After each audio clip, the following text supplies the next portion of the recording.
I never expected to be the kind of guy who gets blindsided by his own family, but looking back, I probably should have seen it coming. My name's Alex. I'm 28 years old. I work in tech. Nothing fancy, but it pays the bills and lets me take my girlfriend out without checking the bank app every time we order dessert. I've always been the low-maintenance one in my family, the easy kid, as my mom used to put it. The one who didn't cause drama, didn't ask for much, didn't need rescuing or special treatment. That role used to feel like a compliment. Now I know it was just code for the one we can ignore. My sister, Jenna, is 2 years younger than me, but you'd think she was the star of the universe. Blonde, loud, Instagram famous for nothing. One of those people who makes every family gathering revolve around her latest brand collaboration, or how her boyfriend-turned-fiancé Tyler just totally vibes with their couples therapist. Yeah, couples therapy before the wedding. Red flags? A parade of them. But try telling that to my parents. They treat Jenna like royalty. Everything she touches gets framed and hung on the fridge. Meanwhile, I once got promoted at work and my mom thought I was finally moving up from that app thing I do. Despite all that, I've kept my distance without burning bridges. I show up for the big stuff. Birthdays, holidays, the occasional family dinner where Jenna holds court while I sip my drink and pray for early dessert. It's not that I hate her. I just don't trust her. There's a difference. Jenna's the kind of person who gives you a gift with one hand and a camera in the other so she can post your reaction on TikTok. Everything's a performance, including family. A few months ago, she got engaged to Tyler during a wine-tasting trip in Napa that she made sure we all knew about via her 24/7 Instagram story. I found out through a group text that included a champagne emoji, a boomerang of the ring, and the caption, "He finally put a ring on it." Hashtag wifey vibes, hashtag Ty and Jen forever. My mom followed up with a personal text a day later that said, "Aren't you so happy for your sister?" No question mark. Just an expectation. Of course I said congrats. Of course I double-tapped the ring photo. Of course I RSVP'd yes to the engagement dinner, even though I already knew it was going to be some over-the-top event with mason jar centerpieces and forced speeches. My girlfriend, Emily, was the one who pushed me to go. She's thoughtful like that. Quiet, kind, but sharp as a tack. She sees things. Sometimes before I do. "It's just one night," she said while we were brushing our teeth the morning of. "You show your face, smile for the photos, and then we go get ice cream after." That's the kind of partner she is. She makes everything feel manageable, even when my family's being, well, themselves. The dinner was at this rooftop venue downtown. One of those trendy places where they hang Edison bulbs over everything and serve $25 cocktails with flower petals floating on top. The kind of place Jenna would have tagged months in advance to manifest her vision board. We showed up 5 minutes early because that's how Emily rolls, and the moment we stepped into the reception area, I felt it. That shift. Like walking into a party where the music skips just long enough for you to realize you weren't actually invited. There was a long white table near the back, dressed up with candles and little gold place cards in Jenna's loopy handwriting. Each card had a name in cursive: Mom, Dad, Uncle Mark, Aunt Linda, even some names I didn't recognize. Tyler's side, I guessed. I scanned the row once. Then again. Emily looked too. Nothing. "No card for us?" she asked, gently, like maybe we just missed it. I gave her a tight-lipped smile and tried not to let the heat rise to my face. I knew how this would look. The quiet brother making a scene over a name tag. I glanced around and caught Jenna walking toward us, arm linked with Tyler's, her other hand holding a glass of something fizzy and pink. Her dress was sparkly, her heels too high for anyone but her, and she looked like she was floating above the rest of us mortals. "Alex," she said, like she was surprised to see me. Then she laughed. "Didn't think you'd actually show up." I forced a smile. "Why wouldn't I?" She shrugged, tossing her hair back. "You're always so busy with your little computer job. Plus, you're not really the dinner party type." Then she turned to Emily and gave her that fake hug people do when they're worried about getting makeup on their dress. "You look so cute. Love the dress." "Zara." Emily just smiled, calm as ever. "Thanks." "Yeah." Jenna waved her drink vaguely in the direction of the bar. "There's some open seating over there. It's more casual, but you can totally hang there. Dinner should be starting soon." And just like that, she flitted off. Like she hadn't just told me, her own brother, that there wasn't a seat for me at her engagement dinner. Emily and I made our way to the bar area where a few cocktail tables stood like afterthoughts. I sat down on a stool, suddenly aware of how out of place I felt in my blazer. Emily didn't say anything. She just rubbed my knee under the table and gave me a look that said she saw it too. The pettiness. The dismissal. I tried to shake it off. I told myself it didn't matter. I wasn't here for validation. I was here to support my sister, even if she barely acknowledged me as part of her guest list. I sipped my overpriced whiskey and made small talk with Emily while speeches started at the main table, ones I wasn't asked to give or stand for. Dad toasted with tears in his eyes. Mom beamed like she'd birthed a queen, and Jenna sat in the center like it was her coronation. Occasionally someone would glance our way, probably wondering who the guy in the corner was and why he looked like he was watching a play he didn't audition for. Dinner came and went. Plates of overpriced tapas were passed around, followed by mini desserts served on slates like it was a cooking show. We got some cold leftovers eventually, dropped off by a sympathetic server who whispered, "Sorry about the delay," like we were backstage staff, not blood relatives. I kept waiting for Jenna to come over again, to offer some half-hearted apology or make room at the table. But she didn't. Not once. Then came the final act. The check. A waiter in a black apron walked toward our table, holding a small leather folder. He paused in front of me with a polite smile. "Sir, the bill," he said, handing it to me like it was a given. I blinked. "I'm sorry." He hesitated.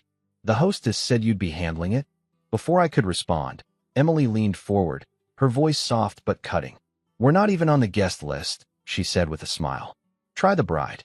And in that moment, the waiter's eyes flicked from me to her and back again, registering the absurdity of it all. He gave a quick nod and walked away, leaving me stunned, my hand still hovering where the check had been. I looked at Emily. She just raised her eyebrows and took another sip of her drink. And that's when something in me shifted. Something quiet, but final. It wasn't about the money. It was never about the money. It was about being invisible in a room full of people who were supposed to see me. About being used as a prop in a party I was never really welcome at. About realizing that sometimes family stops being a place you belong and starts being a stage you're expected to clap for. I didn't say anything to Jenna that night, but I started making plans. You could say that's when the revenge really began. The next morning, I woke up with that hollow feeling you get after a long night of pretending nothing bothered you. Emily and I had gone out for pancakes after the dinner, a quiet rebellion against a night that made us both feel like extras in someone else's movie. She didn't say much at first, just kept squeezing my hand across the table while I picked at my food. But somewhere between the second cup of coffee and the syrup hitting the plate, she finally said it. "You know this isn't normal, right?" I looked up. "What isn't?" "The way they treat you." I wanted to argue. I wanted to tell her that families are weird and complicated, and that Jenna is just being Jenna, that it wasn't personal, that I didn't care. But the words got stuck in my throat because, for once, I couldn't lie to myself. I did care. It was personal. And deep down, I'd known for years that I was always going to be the placeholder in my own family, the one they could forget about without consequence. That day, I didn't answer any texts. There were a few in the family group chat, photos from the dinner, gushing captions, and of course, a video of Jenna and Tyler kissing while everyone clapped like they'd just watched a royal wedding. I watched it once, closed the app, and turned off notifications. I wish I could say that was the turning point, that I cut them off then and there and moved on. But that's not how real life works, is it? You don't just wake up one day and burn every bridge. You try again. You hope something will change. And every time, you get reminded that it won't. Over the next few weeks, the engagement train kept chugging along.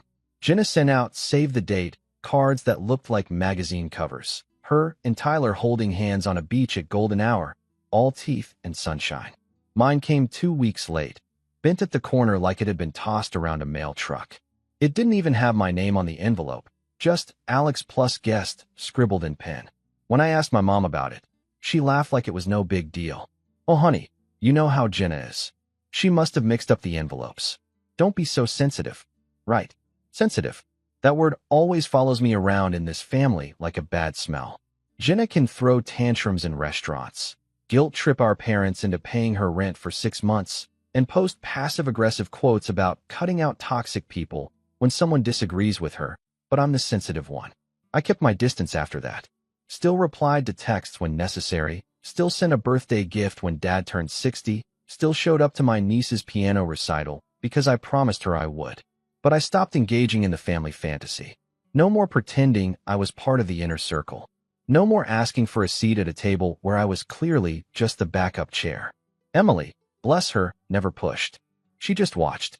Watched me grit my teeth through awkward phone calls. Watched my face go tight when my mom bragged about Jenna's influencer success while calling my job tech stuff. Watched me slowly pull away without making a scene. She knew better than anyone that I wasn't ready yet. Not for what I was really feeling. Then came the bridal shower. This was supposed to be girls only, but Jenna wanted a modern co-ed twist, which meant dragging the men in for photo ops and gift unwrapping. Emily was invited, of course, sent a special box in the mail with gold tissue paper and a bride squad candle. Mine was an afterthought again. A text from Jenna. Hey, you can come to the shower if you want. Bring something cute for the registry. I didn't want to go. Emily knew it. But again, she gently nudged me. You'll feel better if you're the bigger person, she said. Just once more. So we went. The shower was held at a vineyard Jenna had collabed with. Apparently, they were giving her a discount in exchange for her posting about it. When we arrived, there were framed signs with hashtags like hashtag Jen gets her tie and a Polaroid station where guests could write messages to the couple. It felt more like a marketing event than a family celebration. I kept to myself, sipping bad sangria and nodding through small talk with Tyler's friends. Emily was roped into a bride tribe trivia game while I stood in a corner, watching Jenna open presents like she was unboxing luxury hauls on YouTube. That's when I overheard it. I hadn't meant to eavesdrop. But Jenna's voice carries, especially when she's trying to impress. She was talking to one of her bridesmaids, laughing loudly over a stack of gift bags. Alex is so awkward, she said, not even bothering to lower her voice. He's like a background character in his own life. I seriously didn't think he'd show up again. Emily must have dragged him. The bridesmaid giggled. He's cute though. Quiet cute. Jenna scoffed. Please. He's like Target brand Tyler. I froze. Something in me clenched so tightly I had to set down my drink. Emily returned a few minutes later, flushed from whatever game they'd played. One look at my face and her smile faded. What happened? Nothing, I said. Let's go. I didn't explain it in the car. Not then. I needed time to process how angry I was. Not just at Jenna, but at myself. For showing up. Again. For letting them do it. Again. For letting my own sister reduce me to a punchline in front of strangers. That night, I finally told Emily everything. Every moment I'd buried, every slight I'd shrugged off, every time I played the easy brother so they wouldn't think I was too emotional. She listened, really listened, and when I was done, she said the one thing I needed to hear. You don't have to keep letting them hurt you just because they share your last name. I didn't sleep much that night. My head was too full. Something was building. A weight I'd been carrying my whole life was finally shifting. I wasn't just angry anymore. I was done. But life has a way of pushing you even further, just when you think you've hit your limit. The next weekend, I got a call from my mom. Not unusual, but the tone was different.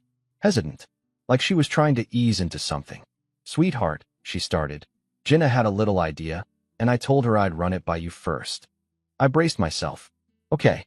She was thinking, for the wedding, it might be nice if you helped out with some of the costs. I blinked. Costs? You know, just a bit of support.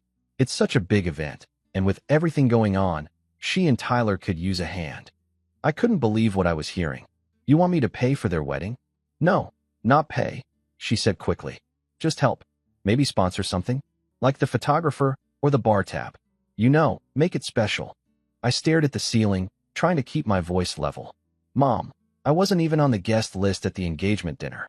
Jenna didn't save me a seat. Oh, don't be dramatic. She gave me the check, Mom. There was a pause. A long one. You always take things so personally, she said finally. She's your sister. No apology. No acknowledgement. Just that same guilt-drenched loop I'd heard my whole life. Family means forgiveness. Family means sacrifice. Family means swallowing your pride so the golden child can shine uninterrupted. I ended the call soon after. Told her I'd think about it. But I already knew the answer. The breaking point came 3 days later. I was working late when I got a ping from Emily. Just a link. No message. It was Jenna's newest Instagram post. A sponsored reel for some wedding planner service. I watched it, jaw tightening with every second. There she was, posing in a white dress at the venue, twirling under chandeliers and mouthing words to some trending audio. The caption read, "Can't wait to marry the love of my life at the dream venue. Shout out to my amazing brother Alex for making this possible." I stared at the screen. I hadn't given her a cent. She'd lied. Publicly. Bragged about me funding her venue so she could score a brand deal. Used my name for clout. For profit. I didn't even call her. I didn't text. I just stood there, letting the weight of every buried insult crash down at once. And for the first time in my life, I didn't push it away. I didn't forgive. I didn't forget. Because I knew exactly what I had to do next. After that Instagram post, I logged off for 3 days. No texts. No email. No social media. I put my phone in a drawer and left it there like it was something toxic. Emily kept checking in, never hovering, just present. She'd make us tea, sit beside me, touch my hand now and then without saying much. She understood something I hadn't even said out loud yet, that I wasn't just humiliated. I was done, not in a performative, dramatic way. I wasn't storming off or burning bridges in public. It was quieter than that, like a rope finally snapping after being pulled too tight for too long. I'd spent my entire adult life playing the role of the understanding brother, the polite son, the quiet seat filler, the guy who didn't want to make waves. But now I was sinking. And the strangest part? I didn't want anyone from my family to pull me out. When I finally picked my phone back up, I had 17 missed calls. 9 were from my mom, 4 from my dad. The rest were from random numbers, probably Jenna's friends, or people trying to clarify the venue funding lie before it spiraled further. There were group chat messages too, screenshots of Jenna's post, people tagging me, some even thanking me. Wow, such a generous brother. You really came through for the bride and groom. Respect, man. I stared at them like they were written in another language. There was no apology from Jenna. No correction. No. "Hey, sorry I posted that. I just needed to make it look good for the sponsor." Just a private message, one single line. "It's just PR, don't overreact." I didn't respond. Because it wasn't just PR. It was my name, my time, my respect, my integrity. And it wasn't just that one moment. It was the years before it. The Christmas when I gave her the laptop she needed for school, only to see her selling it online 2 weeks later. The Thanksgiving where she told her friends I was between jobs, even though I'd just been promoted. The birthdays she skipped. The lies she told. The way she always managed to rewrite the script so she came out the star and I came out the supporting cast. Emily said something to me that night that stuck. You can't change who they are, but you can stop giving them the microphone. So I started with silence. No texts. No explanations. I removed myself from the group chat. I muted my sister's account. I even blocked a few of her friends who kept tagging me in wedding-related posts. And for a while, it was quiet. Uncomfortably quiet. It felt like exile at first. Like I was punishing myself by stepping back. But over time, that silence started to feel like peace. I started doing something I hadn't done in years. I made time for myself. For real, uninterrupted time. No phone. No family drama. Just space. I'd wake up early and walk to the coffee shop with Emily, even if I wasn't working that day. I started reading again, stuff I'd been meaning to get to for years. I picked up a journal and started writing, not just venting, but tracking. Goals. Habits. Boundaries. I didn't know where it would all lead, but I needed something to rebuild on. My work life improved first. Funny how cutting out emotional noise creates mental clarity. I started finishing tasks faster, asking for more responsibility. My manager noticed. So did the director. I pitched a new feature during a team brainstorm that ended up becoming a full-blown project, and 2 months later, I was leading it. Quietly, confidently. I didn't tell my parents. Didn't post about it. I let it be mine. Around the same time, Emily and I decided to take a weekend trip. Just the 2 of us. No checking phones. No sharing photos. We went upstate. Stayed in this quiet cabin Airbnb with huge windows and nothing but trees and sky. We hiked, cooked meals together, talked about real stuff, life, dreams, what we wanted. Not what we were running from, but what we were building toward. That trip was when I realized how much I'd been shrinking to fit in places I'd already outgrown. I'd let my family define my worth for so long that I forgot I had permission to live outside their script. I wasn't the quiet brother. I wasn't the background character. I was someone who mattered, even if they never saw it. When we came back from that trip, something shifted. I stopped waiting for things to change. I started changing them myself. I created a separate email for all family correspondence. That way I could filter it and decide when I wanted to engage. I unlinked my work info from my personal socials. I even told Emily I wanted to move, just a little farther out of the city, to a place with more space. She lit up. We started looking at rentals the next week. Meanwhile, the wedding planning rolled on without me. No updates. No, hey, can you help with this? Not even a courtesy invite to the next family brunch. They didn't notice I was gone. Or if they did, they didn't care enough to say it. I saw bits and pieces online. Jenna's bachelorette trip in Tulum. Her surprise bridal photo shoot at the venue. A clip of her trying on dresses, crying, surrounded by friends and, of course, Mom. I wasn't in any of it. And for the first time, that absence didn't sting. It felt like freedom. Until one night in early May, when everything cracked open again. Emily and I had just finished dinner when I got a voicemail from my dad. Not my mom. Dad. That alone was weird. He's not the emotional type. But his voice was shaky. Too quiet. Alex, listen, I know things have been rocky. But we need to talk. About the wedding. Something's happened. Call me. I froze. Emily paused mid-sip. What is it? I played the message for her. She frowned. Think it's real or another manipulation? Only one way to find out. I muttered. I called him back. He picked up on the first ring. Hey, buddy, he said, like we'd just spoken yesterday. Thanks for calling. Listen, I don't want to drag you into anything, but Jen is kind of in a bind right now. What kind of bind? He exhaled hard. The venue fell through. I blinked. What? The contract was fake. Or, not fake, but not real either. She posted about it for a brand deal before actually booking it. They thought she was confirmed because she tagged them and sent some emails, but she never paid the deposit. Now they're booked solid and she has nowhere to hold the wedding. I didn't say anything. She's freaking out, he continued. Your mom's trying to calm her down, but it's bad. She's talking about postponing the whole thing. A pause. Then the real reason for the call. She thinks maybe you could help. You're organized. You work in that tech stuff. You could probably find a solution. Maybe talk to someone. We need to pull together right now, Alex. And there it was. The audacity. The entitlement. The same pattern, resurrected like clockwork. They cut me out. They ignored me. They let Jenna drag my name through the mud for a sponsorship. And now that her fantasy was crumbling, they suddenly remembered I existed. That I was dependable. That I didn't cause drama. That I could be used. Again, I didn't answer right away.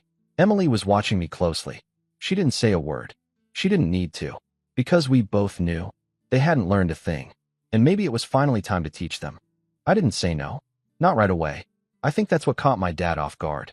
He expected me to shut him down the moment he asked me to help. Especially after what happened. And I probably would have, a few months ago. But I'd learned something over the past few weeks. Silence doesn't always mean surrender. Sometimes it's strategy. So I just said, let me think about it. And he bought it. Hook, line, and sinker. Over the next few days, I started getting texts again. From Mom. From Jenna. Even from Tyler, which was new. They all had the same tone. Desperate, overly sweet, and full of fake gratitude. Mom. Hey, sweetheart. I know we've had our differences, but your sister really needs you. She's so stressed. Please think about it. Jenna. Hey, can we talk? I know things got messy, but you're still my big brother. I miss you. Tyler. Yo, man. Respect if you can help. Jenna's having a meltdown. She trusts you. It was like watching a group of people realize the bridge they burned was the only way back across the canyon, and suddenly trying to glue it back together with compliments and emojis. But I didn't respond. Not yet. Instead, I started researching. I pulled up every venue within a 200-mile radius that could possibly accommodate a wedding of Jenna's size in less than 3 months. Spoiler alert, there weren't many. Not ones with her standards, anyway. She wanted chandeliers and marble floors and arched windows for the photos. She wanted elegance, a fairy tale vibe, and a strong Instagram aesthetic. What she was facing now was more like a backyard potluck with folding chairs. That's when I realized something important. Jenna didn't care about getting married. She cared about looking married. About the event. The optics. The image. Her real wedding was already the one she'd curated online. Posts, hashtags, brand deals, partnerships. The ceremony itself? That was just the finale. The last episode in the Jenna show. If that didn't go perfectly, the whole thing fell apart. And that was my opportunity. So I made a call. There's this guy I know, Marcus, used to date Emily's best friend. He's one of those absurdly connected people who can get things done with a phone call and a smile. Wedding planner, venue manager, event fixer, something like that. We'd only met twice, but he remembered me. Alex, what's up, man? You finally proposing? I laughed. Not exactly. I explained the situation. Well, most of it. I told him about my sister's venue falling through, how she was scrambling for a replacement, and how I was thinking of helping her out. You got anything last minute? He paused. Honestly, everything's packed this season, especially with everyone catching up on events post-COVID.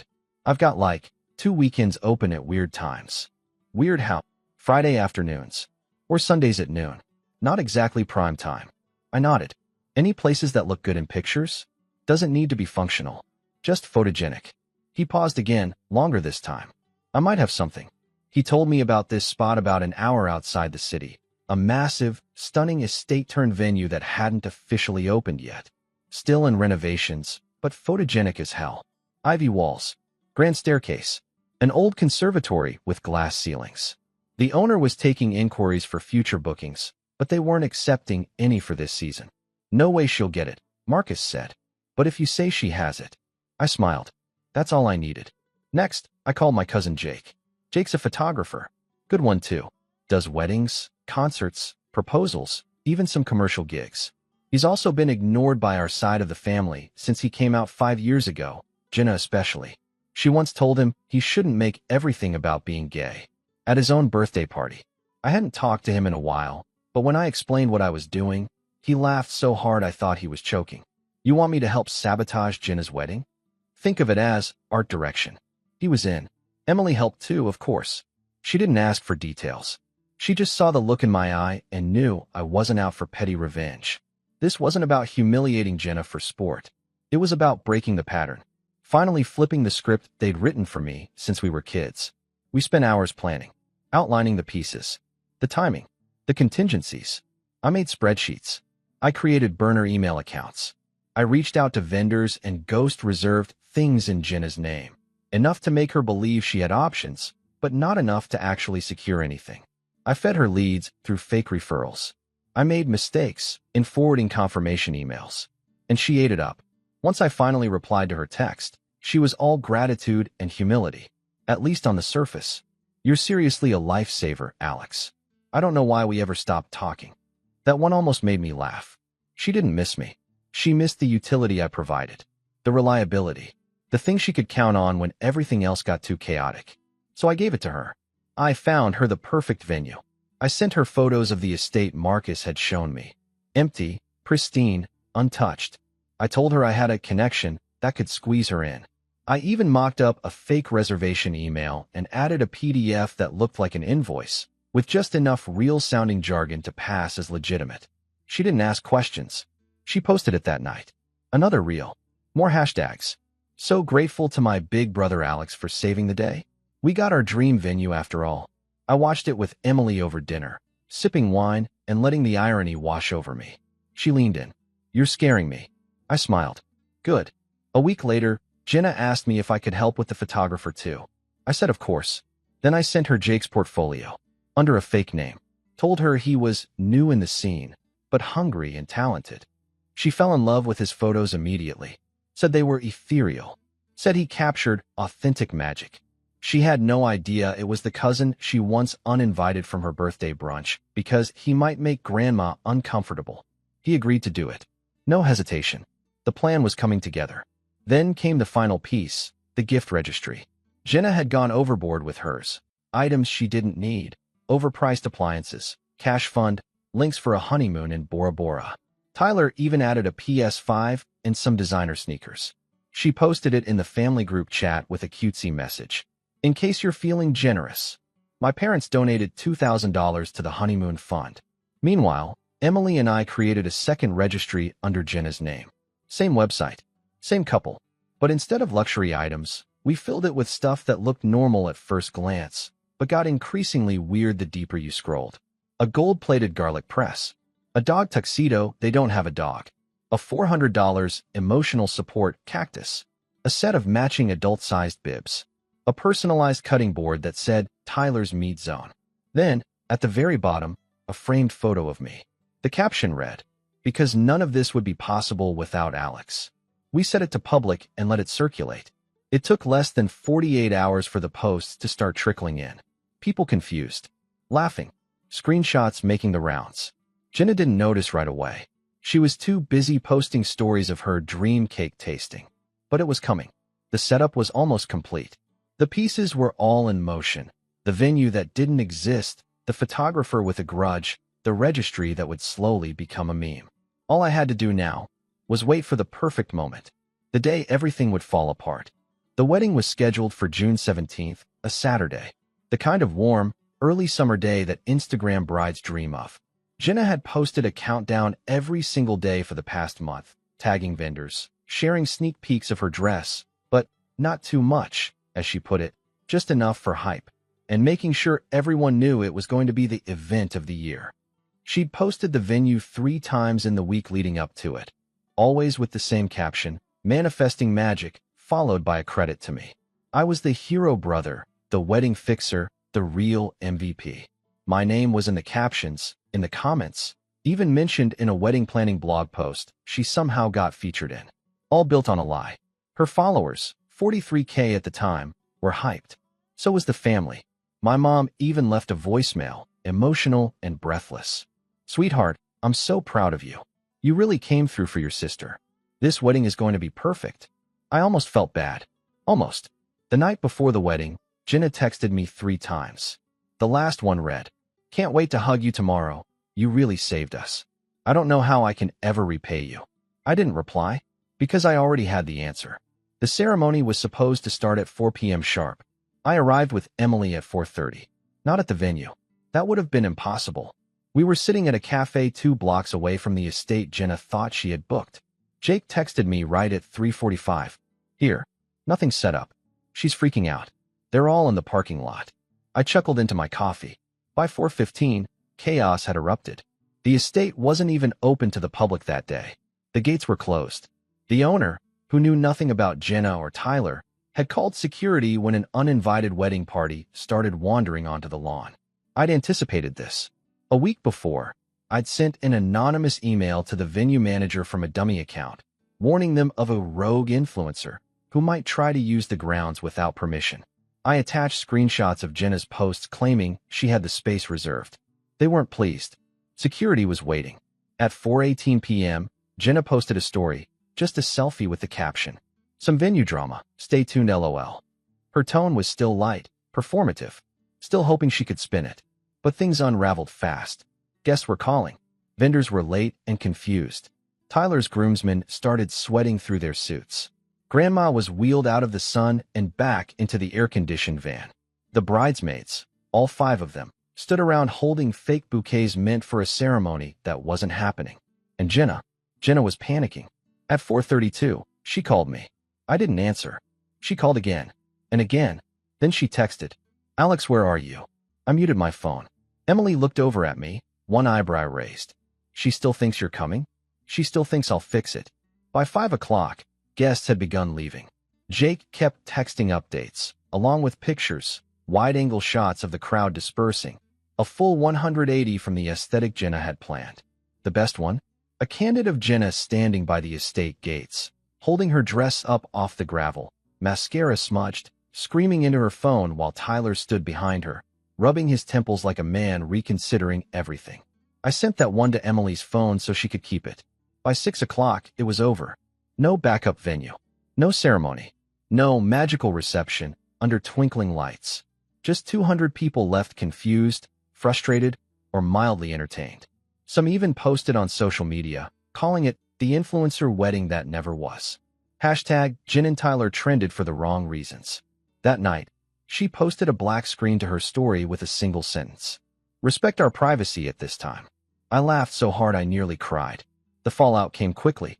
Within 48 hours, several of Jenna's sponsors either dropped her or paused their collaborations. A few messaged her privately asking why they were tagged in a fake venue post. One of them, a wedding planning app, actually posted a statement. We were misled by inaccurate information provided by a client. We have ended the partnership effective immediately. Her follower count dropped by nearly 7,000 in a week. But that was just the surface. At home, the real damage was deeper. I knew I'd eventually get the call. It came from my mom. She wasn't yelling. She wasn't crying. She was disappointed. But not in Jenna. In me. I just don't understand how you could let it get this far, Alex, she said. You knew she was struggling. You knew how much this meant to her. I held the phone in silence for a few seconds. Then I asked, did she ever tell you the venue was fake? Well, no, but did she ever correct the lie about me paying for it? She hesitated. That wasn't the point. It was exactly the point. Another pause. Then, quietly, so you did sabotage it. I didn't respond. Not directly. But I said this. She's been lying for years. Stepping on people. Tearing them down.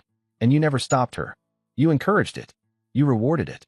All I did was make sure the world saw what the rest of us already knew. There was silence on the other end. Then she hung up. Jenna tried to do damage control, of course. She put out a tearful video 2 days later. Sat on the edge of her couch, minimal makeup, soft lighting. She tried to cry through it, talked about being betrayed, targeted, and sabotaged by someone I trusted. She didn't say my name, but she didn't have to. The comments weren't kind. Girl, you faked your own wedding. Influencers are getting out of control. Sounds like karma to me. I never posted anything. Never commented. Never corrected the narrative. I didn't need to. The truth had already spread far enough. A week later, I got a letter in the mail. From Jake. He sent me a printed version of the photo he took. Jenna in full meltdown mode. Mascara streaked. Fists clenched. He'd added a frame and a sticky note that said, "We don't forgive. We don't forget. We frame it." I hung it in my closet. Not out of malice. Just as a reminder. A reminder that silence can be loud. That being the quiet one doesn't mean being weak. And that sometimes the best revenge isn't fire and fury. It's letting them drown in the mess they made, while you walk away dry. Emily and I moved into our new place the following month. Bigger kitchen, nicer neighborhood, lots of trees. Peaceful. We don't talk about Jenna much anymore. But every now and then, when I see someone like her online, smiling for the camera, selling the dream, living the lie, I remember what it felt like to be forgotten. Then I remember what it felt like to be seen. And I smile. Because I didn't just get revenge. I got free. And that was worth more than any wedding could ever be.